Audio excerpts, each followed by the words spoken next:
Welcome. In this video, we're going to go over some paper 1 and paper 2 questions over voltaic and electrolytic cells, and hopefully give you some tips and tricks on how to keep the two straight. So question number 1 says, consider the following standard electrode potentials. What will happen when zinc powder is added? Well, what you need to know about electrode potentials is the greater negative, the more reactive the metal is. So as I look at these electrode potentials, this is my most reactive metal, meaning the most likely to lose electrons. And this is the least reactive species to lose electrons. And this one is somewhere in between. So what will happen when zinc powder is added to an aqueous solution of magnesium chloride? Well, zinc is far less reactive than magnesium is. So A is the correct answer, and I'm all done with this one. No reaction is going to take place. The other three discuss as if a reaction did take place, and all those things would be true, but none of them are true because zinc is the more reactive metal. So, magnesium is the more reactive metal and is not able to be bumped off by zinc. Okay, question number 2 is asking about a voltaic cell, and it tells you that metal A is more reactive than metal B. So that tells me that the electrons are going to flow from A to B. So the positive ions are going to flow in here, meet with the electrons, and deposit more of B on here. So this is being reduced over here.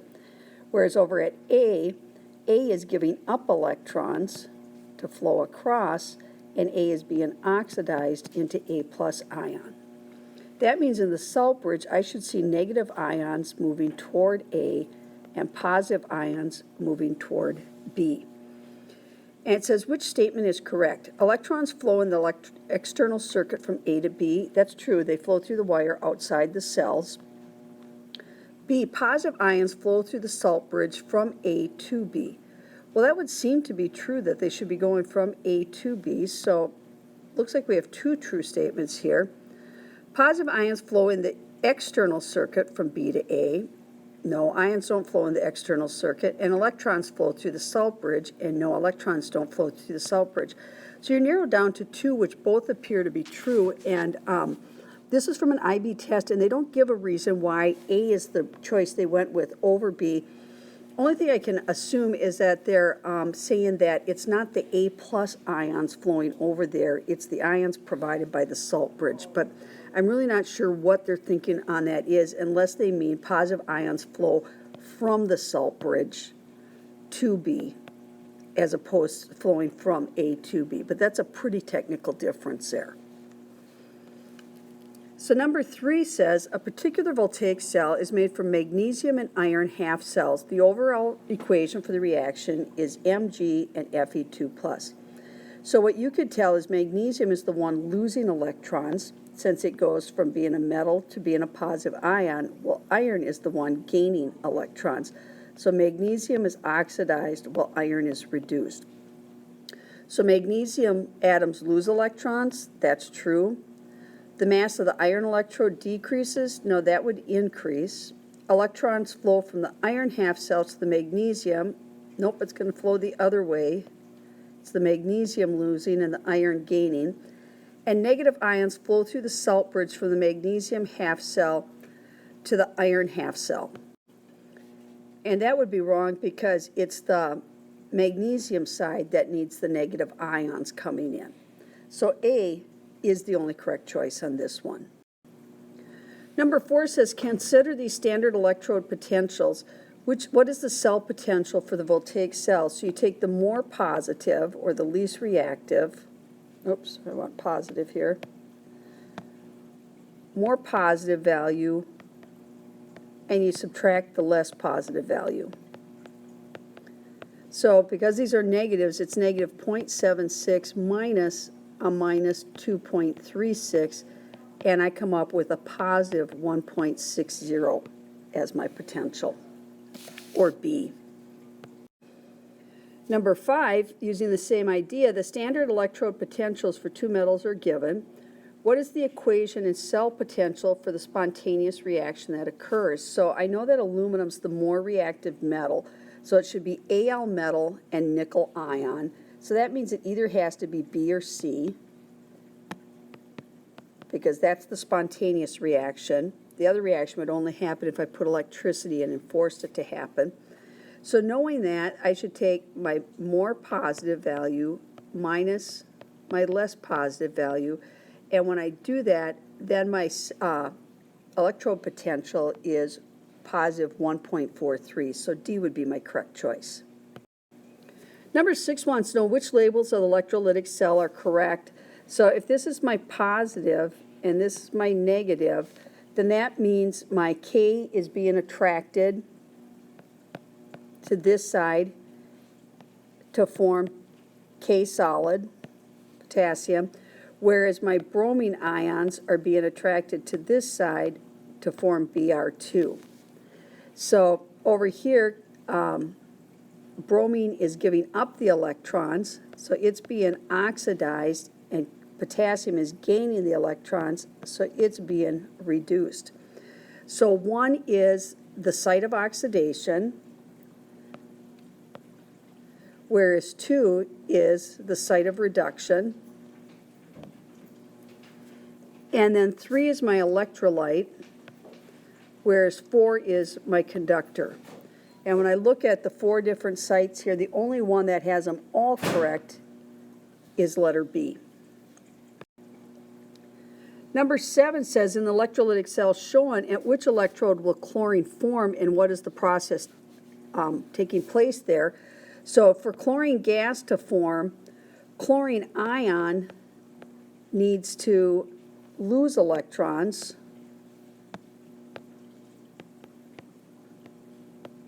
This is the process we're looking for. So chlorine ions are going to be attracted to the positive side, or Q. And when they give up electrons, that is oxidation. So 7 would be D.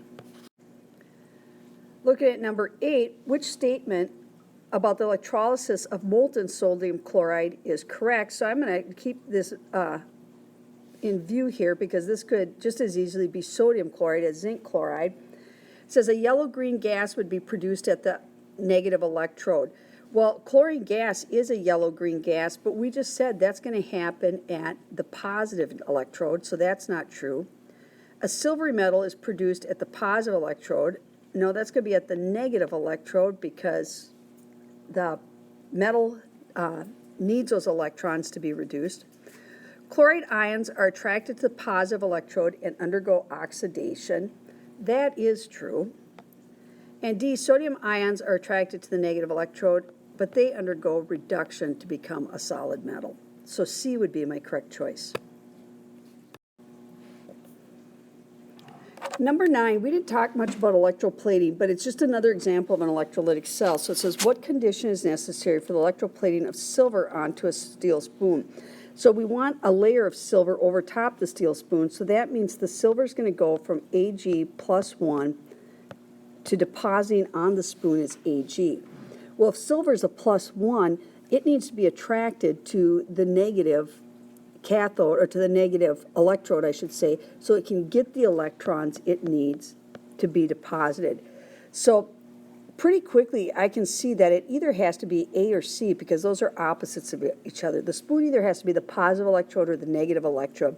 So looking at the reaction that needs to take place, the spoon should be the negative electrode to attract the positive ions and to provide the electron necessary to reduce Ag and deposit it on the spoon. Number 10 then says the word redox comes from a combination of the terms reduction and oxidation. Gives you the overalls, and then they just want to know what's the oxidation number of lead in Pb. Well, it's 0 because it's in its elemental state. In PbO2, you have 2 oxygen at -2 for a -4 charge, so Pb is going to have to be a +4 to balance that. In PbSO4, you know SO4 is always a -2 ion, so that means Pb is going to be a +2. Number 2 says deduce the oxidation and reduction half equations taking place at the negative lead and the positive lead. deduce the oxidizing and reducing agent, state the electron flow between them. So let's look at the two lead reactants. Pb with no charge is going to become PbSO4 with a +2 charge. So that means there had to be 2 electrons lost by the Pb. Now, to balance this, I don't need to include the SO4. Instead, what I can do is just write this as Pb2+. And that's all I need for my half equation, making it much easier to balance things. And then the PbO2 is going to become PbSO4, but I'm just going to write it as Pb2+. And now I've gone from +4 to +2, so that also requires 2 electrons. But now I also need 2 waters to balance out the hydrogen, and I'm going to need 4 hydrogen ions on this side. So that would be my half equation for the PbO2. So 0 to, this one up here, I can see I'm losing, so this is oxidation, and this is happening at the anode, or the positive lead. And this is my reduction, and should be happening at the cathode, or the positive lead. I'm sorry, at the positive lead, and this one's at the negative lead here. And then they want to know the oxidizing and reducing agent. Since this is being oxidized, Pb is the reducing agent, whereas PbO2 is the oxidizing agent. And then finally, for your 4 marks, they want to know which way the electrons flow. They flow from the negative to the positive electrodes. And then part 3 says, in order to determine the position of 3 metals in a reactivity series, the metals were placed in different solutions, indicates if they reacted, state the 3 equations. Now, I was kind of surprised how many people struggled with this, because here's one equation, here's another equation, and then here's your third equation. So the first one, I have Cu plus Ag plus is going to form, it tells me right there, it's going to be Cu2 plus and then Ag. So I just need to balance it with a 2 here and here. And then my second equation, I've got Pb plus Ag plus, and again, this is going to become Pb2 plus, and then Ag metal, and I'll have to balance it with a 2 here and here. And then my last one, Pb with Cu2 plus, is just going to be 1 to 1, as this becomes Pb2 plus and Cu. And that's all you had to do for the 3 reactions to get 2 marks. So then you were supposed to put the reactivity series together, and many of you got it right, that Pb is less reactive, or Pb is more reactive, I'm sorry, than copper, which is more reactive than silver. And the reason why is because lead is able to react with both,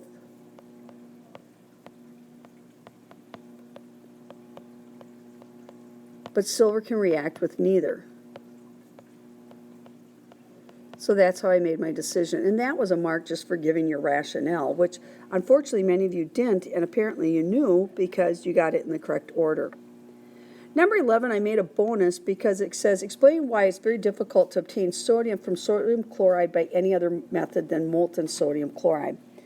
And it's because very few metals are more reactive or stronger reducing agents than sodium. And even water is not as strong a reducing agent. So it's very hard to find a voltaic cell that would work where you've got a more reactive element than sodium.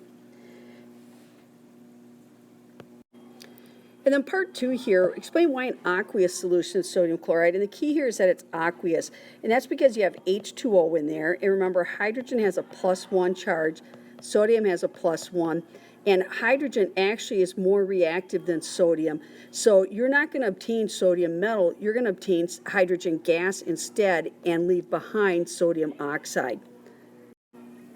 So number 12, part 1, wants you to define oxidation in terms of oxidation numbers. It was just 1 mark. All you had to say was increase in oxidation number.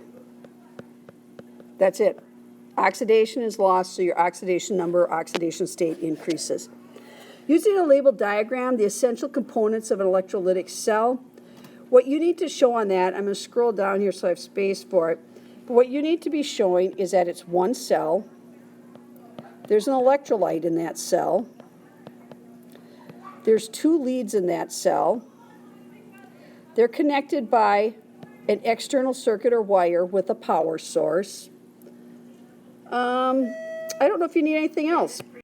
I guess the other thing you should be indicating is that you know that this is the negative, I get my pen here, this is the negative electrode, or you could identify it as the cathode. And this is the positive lead or electrode, or you could identify it as the anode. But those are your essential components.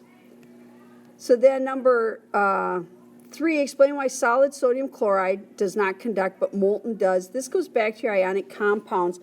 An ionic solid is rigid because of the alternating ions.